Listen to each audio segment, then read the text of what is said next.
जय हिंद साथियों, स्वागत है आपका अपने यूट्यूब चैनल पर। साथियों, आज हम इस वीडियो में उत्तर प्रदेश पुलिस एग्जाम के लिए एक महत्वपूर्ण प्रैक्टिस सेट लेकर आए हैं। आज के जो क्वेश्चन होने वाले हैं सभी क्वेश्चन आपके गोल्डन साबित होने वाले हैं।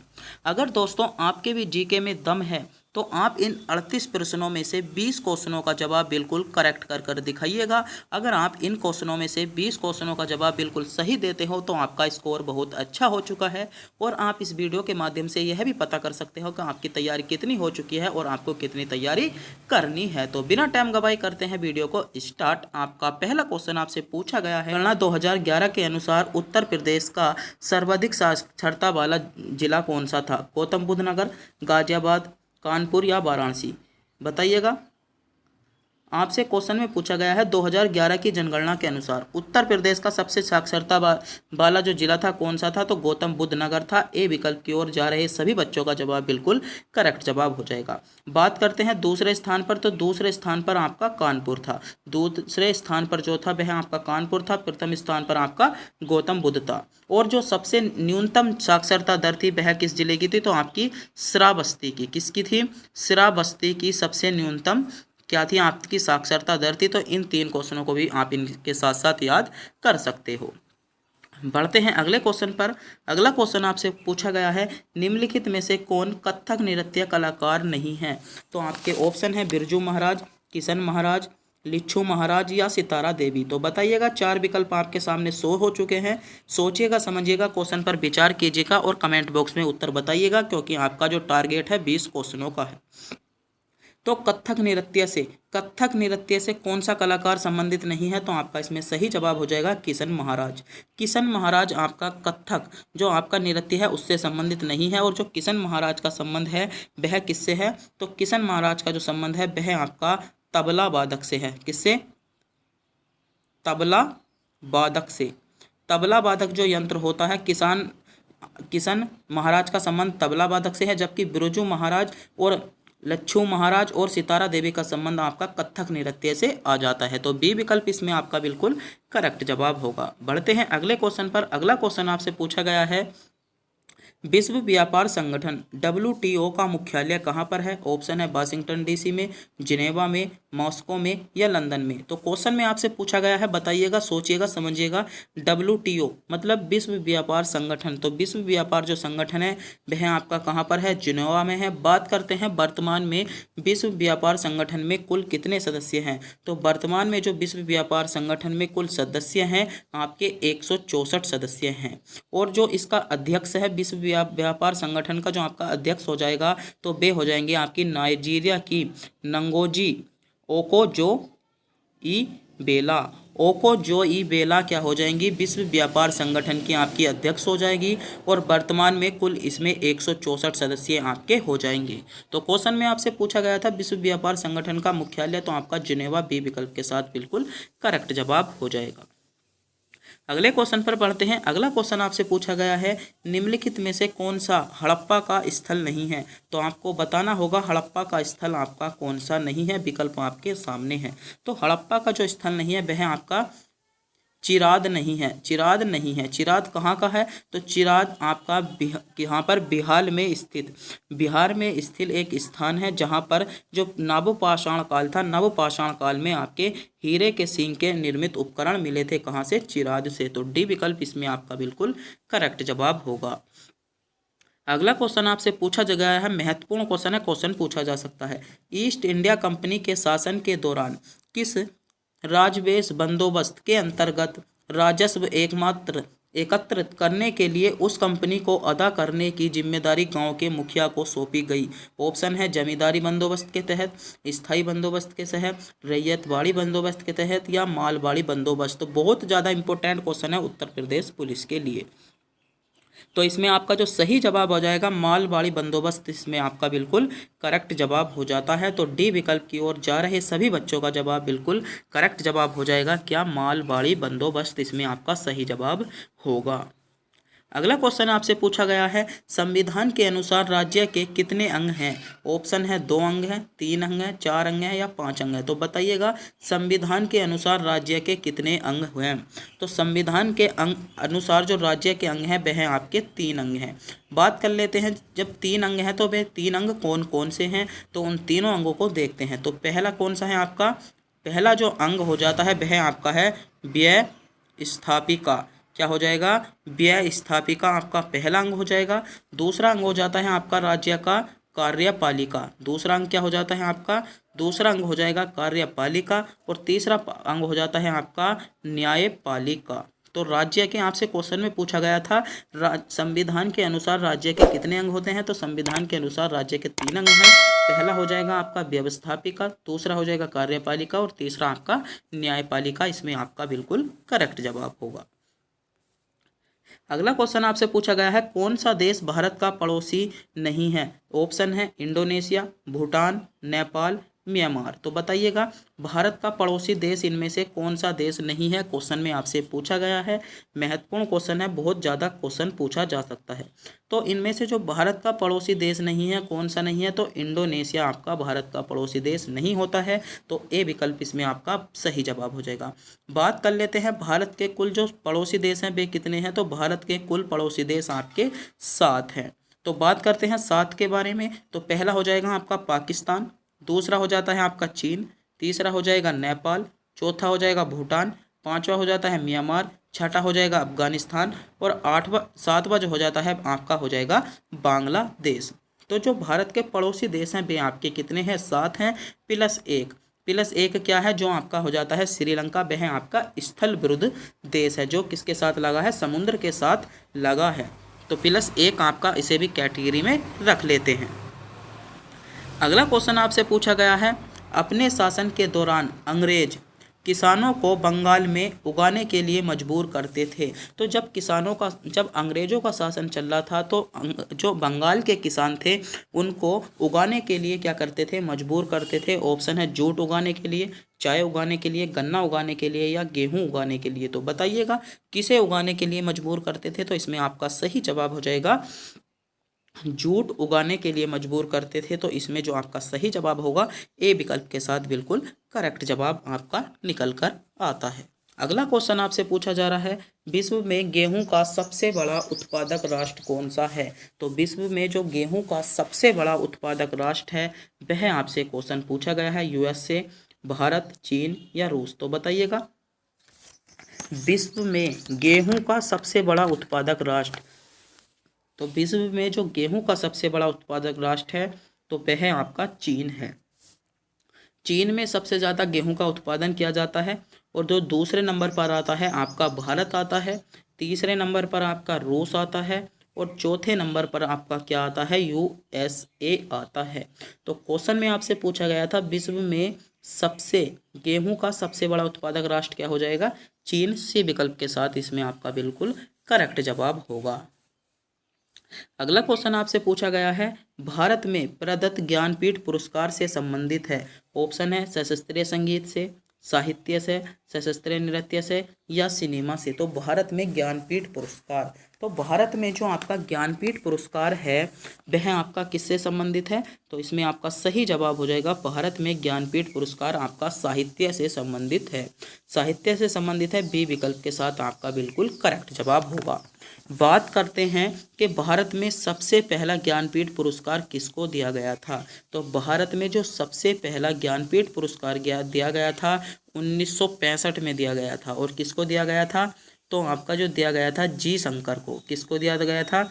जी शंकर कुरूप को। जी शंकर कुरूप को आपका पहला ज्ञानपीठ पुरस्कार 1965 में दिया गया था। बात कर लेते हैं ज्ञानपीठ पुरस्कार कितनी भाषाओं में दिया जाता है? तो ज्ञानपीठ पुरस्कार आपका जो 22 भाषाओं में दिया जाता है। और जो सबसे पहला पुरस्कार दिया गया था वह आपका मलयालम भाषा में दिया गया था। इतना क्वेश्चन का भी आपको पता होना चाहिए। अगले क्वेश्चन की ओर बढ़ते हैं। अगला क्वेश्चन आपसे पूछा गया है, निम्न में से किसे डॉक्टर भीमराव अंबेडकर ने संविधान का हृदय और आत्मा बताया? ऑप्शन है समानता के अधिकार को, बी संवैधानिक उपचार के अधिकार को, संपत्ति के अधिकार को या धार्मिक स्वतंत्रता के अधिकार को। तो आपसे क्वेश्चन में पूछा गया है निम्नलिखित में से किसे डॉक्टर भीमराव अंबेडकर ने एक संविधान का हृदय और आत्मा बताया। तो किसको बताया, सोचिएगा, समझिएगा, क्वेश्चन पर विचार कीजिएगा और बता दीजिएगा। तो इसमें आपका सही जवाब हो जाएगा संवैधानिक उपचार का अधिकार। संवैधानिक उपचार का अधिकार को डॉक्टर भीमराव अंबेडकर ने क्या बताया था, भारत का हृदय और आत्मा बताया, जिसका जिक्र आपका अनुच्छेद 32 में मिलता है। जिसका जिक्र क्या मिलता है, अनुच्छेद 32 में मिलता है। इसमें आपकी क्या है, 5 प्रकार की रिटें दी गई हैं। इसमें आपकी 5 प्रकार की रिटें दी गई हैं।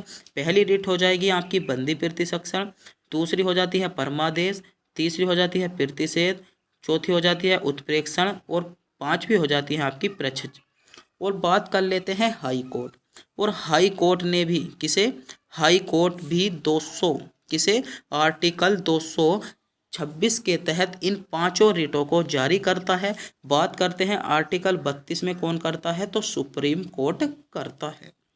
क्वेश्चन में आपसे पूछा गया था निम्नलिखित में से किसे डॉक्टर भीमराव अंबेडकर ने संविधान का हृदय और आत्मा बताया। तो इसमें आपका सही जवाब हो जाता है संवैधानिक उपचार के अधिकार। जो संवैधानिक उपचार के अधिकार हैं उसे डॉक्टर भीमराव अंबेडकर ने संविधान का हृदय और आत्मा बताया, जो कि अनुच्छेद 32 में आपके आते हैं। तो बी विकल्प यहाँ पर आपका बिल्कुल करेक्ट जवाब होगा। अगला क्वेश्चन आपसे पूछा गया है निम्नलिखित में से कौन लोरेंज वृत्त द्वारा मापा जाता है। तो लोरेंज वृत्त द्वारा आपका क्या मापा जाता है, तो सही जवाब हो जाएगा आय की विषमता। आय की विषमता आपकी लोरेंज वृत्त द्वारा मापी जाती है। तो डी विकल्प यहाँ पर आपका बिल्कुल करेक्ट जवाब होगा। अगले क्वेश्चन पर बढ़ते हैं। अगला क्वेश्चन आपसे पूछा गया है भारत में प्रत्यक्ष कर कोड निम्नलिखित में से किससे संबंधित है। तो भारत में जो प्रत्यक्ष कर कोड है वह आपका किससे संबंधित है, तो आपका सही जवाब हो जाएगा आयकर से संबंधित है। तो बी विकल्प के साथ यहाँ पर क्या हो जाता है, आपका बिल्कुल करेक्ट जवाब हो जाएगा किससे संबंधित है, आयकर से आपका संबंधित हो जाता है। अगला क्वेश्चन आपसे पूछा जा रहा है डायनामो परिवर्तित करता है। ऑप्शन है चुंबकीय ऊर्जा को विद्युत ऊर्जा में, ऊष्मीय ऊर्जा को विद्युत ऊर्जा में, यांत्रिक ऊर्जा को विद्युत ऊर्जा में, या प्रयुक्त में से कोई नहीं। तो बताइएगा, क्वेश्चन पर विचार कीजिएगा, सोचिएगा, समझिएगा, थोड़ा सा क्वेश्चन पर विचार कीजिएगा। इसमें आपका सही जवाब क्या हो जाएगा। क्वेश्चन में पूछा गया है डायनेमो परिवर्तित करता है। तो डायनेमो परिवर्तित क्या करता है, तो डायनेमो आपका यांत्रिक ऊर्जा को विद्युत ऊर्जा में परिवर्तित करता है। किसे करता है, यांत्रिक ऊर्जा को विद्युत ऊर्जा में परिवर्तित करता है। सी विकल्प के साथ आपका बिल्कुल करेक्ट जवाब होगा। और एक क्वेश्चन आपसे यह भी पूछ लिया जाता है डायनेमो किसके सिद्धांत पर कार्य करता है। तो डायनेमो जो सिद्धांत पर कार्य करता है, चुंबकीय प्रेरण सिद्धांत पर कार्य करता है। कौन से पर कार्य करता है, चुंबकीय प्रेरण सिद्धांत पर आपका कार्य करता है। क्वेश्चन में आपसे क्या पूछा गया था, डायनेमो परिवर्तित करता है। तो आपका सही जवाब हो जाएगा यांत्रिक ऊर्जा को विद्युत ऊर्जा में परिवर्तित करता है। सी विकल्प के साथ आपका बिल्कुल इसमें सही जवाब हो जाता है।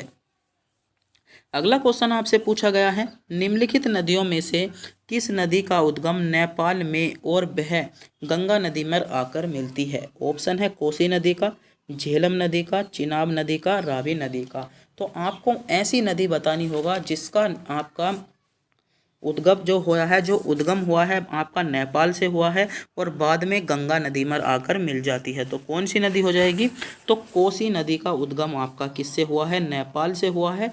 ए विकल्प इसमें आपका बिल्कुल करेक्ट जवाब हो जाएगा। कोसी नदी का जो हुआ है उद्गम नेपाल से हुआ है और बाद में आकर गंगा नदी पर मिल जाती है। और कोसी नदी से संबंधित एक बहुत ज़्यादा महत्वपूर्ण क्वेश्चन बनकर आता है जो बार बार एग्जामों में पूछा जाता है कि किस नदी को बिहार का शोक कहा जाता है। तो जो बिहार का शोक कहा जाता है वह किस नदी को कहा जाता है, तो कोसी नदी को आपको बिहार का शोक कहा जाता है। किस नदी को, कोसी नदी को ही बिहार का शोक कहा जाता है। यह क्वेश्चन भी बहुत ज़्यादा पूछा जाता है, आपको इसका पता होना चाहिए। अगला क्वेश्चन आपसे पूछा गया है उत्तर प्रदेश राज्य में नगर पालिका के गठन हेतु किस नगर की जनसंख्या कम से कम कितनी होनी चाहिए। क्वेश्चन को ध्यान से पढ़िएगा। क्वेश्चन में आपसे पूछा गया है उत्तर प्रदेश राज्य में नगर पालिका का गठन अगर हम करना चाहते हैं तो उस नगर की जो जनसंख्या कम से कम कितनी होनी चाहिए। ऑप्शन है 1,00,000, 50,000, 40,000 या 25,000। तो बताइएगा, अगर हम नगर पालिका का गठन करना चाहते हैं तो जो नगर है उसकी जनसंख्या कितनी होनी चाहिए। तो उसकी जनसंख्या आपकी कितनी होनी चाहिए, 40,000 होनी चाहिए। सी विकल्प आपका बिल्कुल करेक्ट जवाब हो जाएगा। और एक क्वेश्चन आपका नगर पालिका से संबंधित बहुत महत्वपूर्ण क्वेश्चन पूछा जाता है पॉलिटी में, जो हर एग्जाम में आपको मिल जाएगा और लगभग स्टेट लेवल के जो आपके पीसीएस लेवल के एग्जाम है उनमें बहुत ज़्यादा क्वेश्चन पूछा जाता है। नगर पालिका का जिक्र कौन सी अनुसूची में है। तो नगर पालिका का जो जिक्र है वह आपका 12वीं अनुसूची में है, जिसमें कितने विषय हैं आपके हो जाएंगे 18 विषय हैं। और कौन से संविधान संशोधन द्वारा जोड़े गए हैं। तो जो आपकी 12वीं अनुसूची है वह आपकी 74वां संविधान संशोधन द्वारा 74वां संविधान संशोधन 1992 में द्वारा भारतीय संविधान में जोड़ी गई थी। तो एक बार फिर से क्वेश्चन को ध्यान में देखेंगे, ऐसे लिख रखा है। क्वेश्चन में आपसे पूछा गया था उत्तर प्रदेश राज्य में नगर पालिका के गठन हेतु नगर की जनसंख्या कितनी होनी चाहिए। तो आपकी 40,000 होनी चाहिए। बात कर लेते हैं नगर पालिका का जिक्र संविधान में 12वीं अनुसूची में दिया गया है और 12वीं अनुसूची में है उस पर कितने हैं 18 विषय आपके नगर पालिका से संबंधित 12वीं अनुसूची में दिए गए हैं। बात कर लेते हैं 12वीं अनुसूची को कौन से संविधान संशोधन द्वारा जोड़ा गया था। तो 12वीं अनुसूची को आपका 74वां संविधान संशोधन 1992 के द्वारा जोड़ा गया था। तो इतने क्वेश्चन भी आपसे पूछे जा सकते हैं, इनका आपको पता होना चाहिए। तब बढ़ते हैं अगले क्वेश्चन की ओर। अगला क्वेश्चन है आपका ठोस पदार्थ किस विधि से गर्म होते हैं। ऑप्शन है विकिरण विधि से, संवहन विधि से, चालन विधि से या इनमें से कोई नहीं। तो ठोस पदार्थ किस विधि के द्वारा गर्म होते हैं, यह आपसे क्वेश्चन पूछा गया है। तो ठोस पदार्थ जो आपके गर्म होते हैं वह आपके चालन विधि से गर्म होते हैं। तो सी विकल्प इसमें आपका बिल्कुल करेक्ट जवाब होगा। अगला क्वेश्चन क्या पूछा गया है। अगला क्वेश्चन आपसे पूछा गया है उस सबसे बड़े देश का नाम बताइए जिसकी सीमा में एक भी नदी नहीं बहती। ऑप्शन है संयुक्त राज्य अमीरात, सऊदी अरब, कुवैत या लीबिया। बताइएगा ऐसा कौन सा देश है आपका जहां से एक भी नदी नहीं बहती। तो ऐसा जो आपका देश आ जाता है सऊदी अरब आ जाता है। सऊदी अरब बी विकल्प के साथ आपका बिल्कुल करेक्ट जवाब होगा। अगला क्वेश्चन आपसे पूछा गया है निम्नलिखित में से कौन शरीर की प्रतिरक्षा प्रणाली में काम करता है। तो शरीर की प्रतिरक्षा प्रणाली में काम कौन करता है। ऑप्शन है श्वेत रक्त कणिका, लाल रक्त कणिका, प्लाज्मा या हीमोग्लोबिन। तो बताइएगा।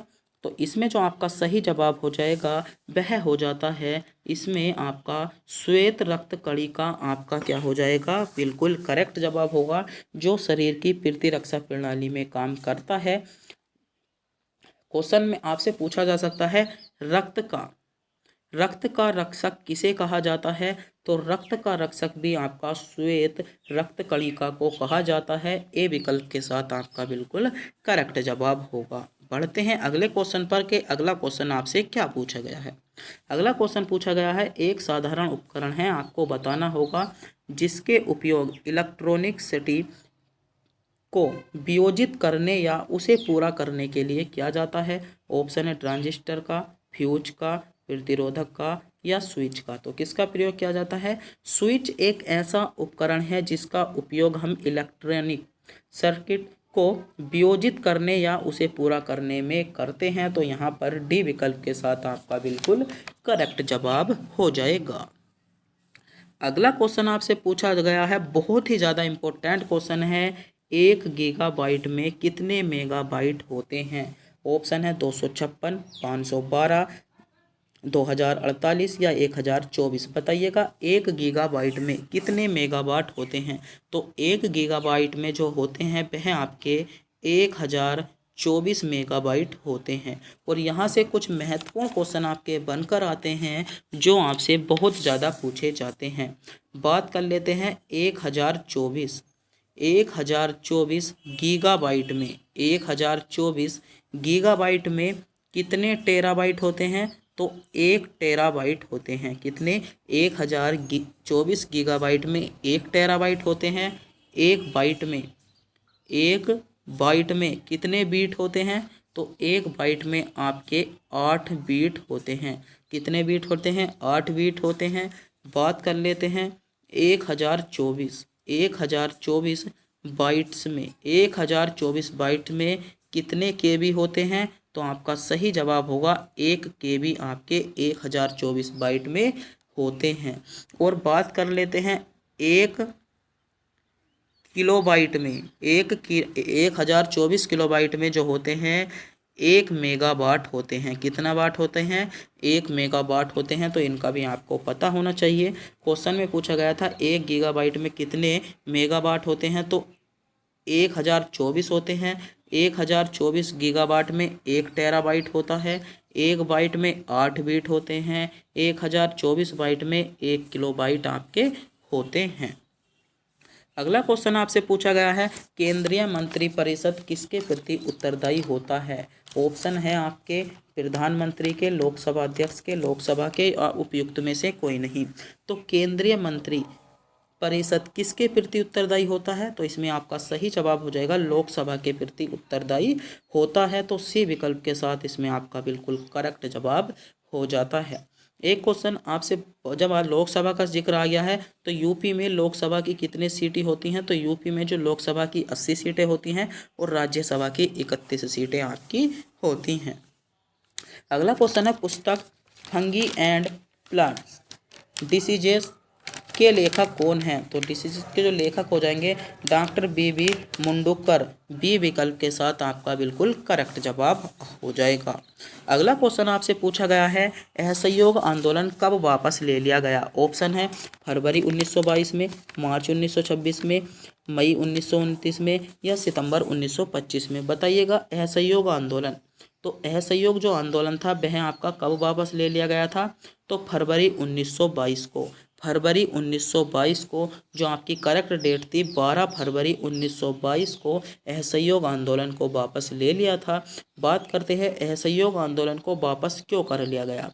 तो असहयोग आंदोलन को जो आपकी गोरखपुर में चोरी चोरा घटना हुई थी, चोरी चोरा घटना के कारण कब, जो आपकी 4 फरवरी को, कब 4 फरवरी 1922 को आपकी क्या हो गई थी? चोरी चोरा आपका कांड हो गया था, जिसके कारण असहयोग आंदोलन को 12 फरवरी 1922 को वापस ले लिया गया। अगला क्वेश्चन आपसे पूछा गया है अंग्रेजों ने भारत में व्यापार करने के लिए कौन सी कंपनी का निर्माण किया? तो आपसे क्वेश्चन में पूछा गया है, महत्वपूर्ण क्वेश्चन है, सोचिएगा समझिएगा, क्वेश्चन पर विचार कीजिएगा और कमेंट बॉक्स में बताइएगा। अंग्रेजों ने भारत में व्यापार करने के लिए कौन सी कंपनी का निर्माण किया था? तो कौन सी कंपनी का निर्माण किया था? आपका सही जवाब हो जाएगा ईस्ट इंडिया कंपनी का निर्माण किया था। अंग्रेजों ने भारत में व्यापार करने के लिए ईस्ट इंडिया कंपनी का व्यापार किया था। कभी कभी क्वेश्चन आपसे पूछ लिया जाता है कि ईस्ट इंडिया कंपनी ने अपना पहला कारखाना या अपनी पहली कंपनी कहाँ पर खोली थी? तो पहली कंपनी आपकी जो खोली थी वह आपकी सूरत में खोली थी। कहाँ पर खोली थी?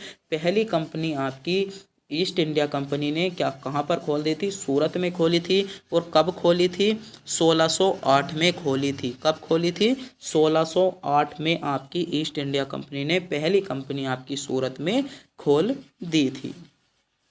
आगे बढ़ते हैं। आगे आपसे पूछा गया है लोकसभा में सदस्यों द्वारा निजी विधेयक पेश करने की सूचना अवधि क्या है? तो लोकसभा में सदस्यों द्वारा निजी विधेयक जो पेश करने की अवधि है वह आपकी कितनी है? 1 माह की है। ए विकल्प आपका बिल्कुल करेक्ट जवाब होगा।